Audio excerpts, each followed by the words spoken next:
Well, let's return now to the election campaign with the economy and helping small businesses the main focus for both leaders today. Joining us now is Opposition Leader Anthony Albanese. Mr Albanese, good morning. G'day, Ali. Good to be with you. Nice to see you. Look, as we've been saying, economy is front and centre of this election. Do you think the Australian people think you're up to it? We'll find out on May 21, but I'm absolutely up for it, Ali, and so's my entire team. We have a plan to grow the economy in a way that grows productivity. That's how you ensure that you can boost business, you can boost wages without putting upward pressure on inflation. That's why we've concentrated on issues like childcare that'll increase workforce participation, boost productivity, be good for women, good for families and also good for children. That's why we want to make sure the NBN works. Look, I asked that question because I've noticed on several occasions you hand over economic questions to someone else. It's not right. I'm here, Ali. No one to hand over to. I'm giving a speech today to the Australian Chamber of Commerce and Industry. One of the great differences, though, between myself and Scott Morrison is that I've got a great team and I'm the captain. Scott Morrison's got no one behind him. Scott Morrison's got internal chaos and division in the Liberal Party, internal chaos and division in the National Party, where Michael McCormack is sitting back in county. He's only one short of becoming the leader of the National Party again. And we know what Barnaby Joyce thinks of Scott Morrison. The Deputy Prime Minister says the Prime Minister can't be trusted. But look, I mean, just this week, right, on Monday you deflected a question about interest rates to Jim Chalmers and a question on wages to Tony Burke. To the Shadow Treasurer. The Shadow Treasurer asked to answer the question about the economy.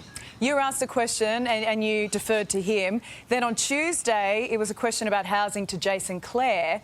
My question is, why don't you know the answers? And I do, Ali. Jason Clare's the Housing Shadow Minister. This is one of the most bizarre things I've ever seen. Scott Morrison sits in the Parliament.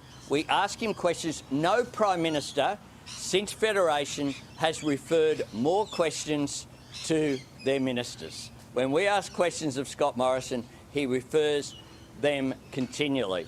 I've answered questions each and every day, including since I came out of COVID only last Friday. I've been up and about.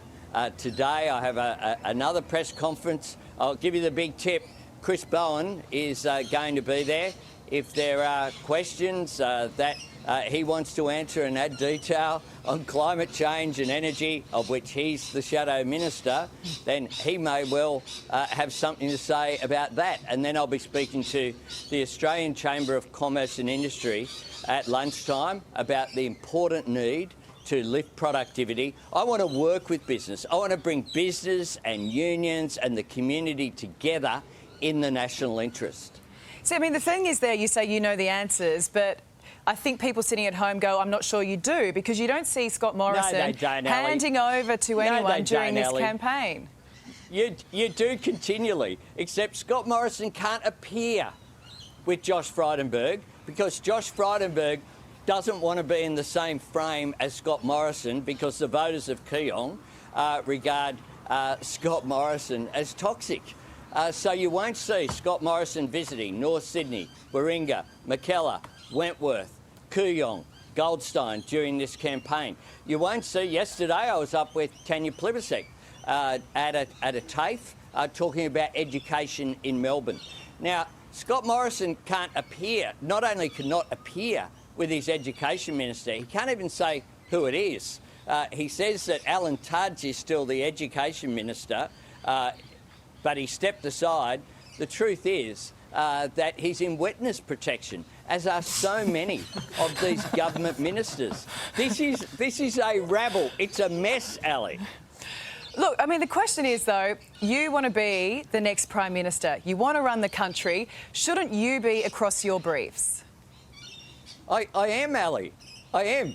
Stop reading from the Liberal Party notes that they send through to people all of the time, Ali. This is just an absurdity. Today, I'll tell you what my program is today. Talking to yourself on the Today Show. I then have radio interviews. I am then visiting the Smart Energy Expo. in Sydney. I then do a speech at ACCI and take a whole series of questions from the business community. Anthony, I'm basing this on what I've seen this week. I've seen it this week. Just watching your press conferences this week, Anthony Albanese. And I saw you deflect 2 questions on Monday about wages, another one on interest rates, and then again on Tuesday about housing. A question to the Shadow Treasurer. A question to the Shadow Treasurer about the economy. But you want to be the Prime Minister, shouldn't you also know the answer? To the Housing Shadow Minister. I do, Ali. I do.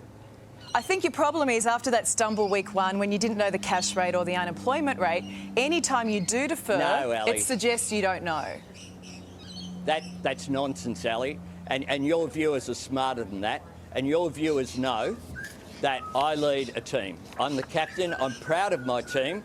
None of mine are in witness protection. This Prime Minister can't even say who the Education Minister is. You won't see him anywhere near a school, anywhere near a TAFE, anywhere near a university. And today, guess what, Ali?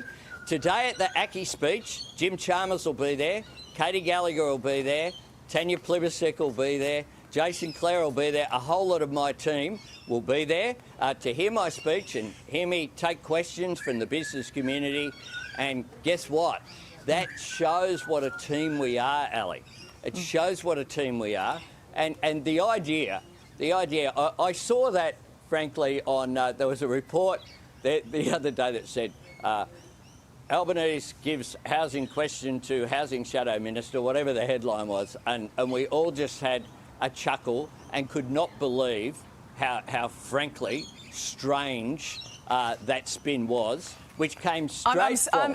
I disagree with you on this one because I feel when questions are put directly to you, the Australian people expect you to be able to answer it. But I do want to talk about one of your other team members. You're entitled to disagree, Ali, but we have a joint press conference. We have a joint press conference, which we did on the Central Coast. Guess what, Ali? We got questions about the Central Coast as well, that the local members or local potential members in Dr Gordon Reid, fantastic candidate for Robertson, ED doctor at Wyong Hospital. He answered a question about local health. Okay, I get the local members across it. Just quickly, another team member of yours, Anthony. Contribute. Christina Keneally. She said yesterday she wants to bring in more refugees into the country. Do you agree with her? I agree with the government. The government's doing that. The government have announced 16,000 extra refugees. But from Christina Afghanistan. Keneally wants to bring in more than that. Do you agree with her? No, well, she hasn't said that. What she has said is that Australia has a proud record when it comes to taking in refugees when it's appropriate. We've done that with the government. We've backed the government. We've backed the government in this. We shouldn't just be always playing politics with issues. Okay. And the entry of Afghanistan refugees is something that I think we have an obligation to, and it's a good thing. I've met many of particularly the young women who've arrived in Australia fleeing the regime in Afghanistan, and I think that's a good thing, and I think the government has done the right thing. OK. Anthony Albanese, really appreciate your time this morning. Talk to you soon. Well, coming up, Australia's best road trips revealed.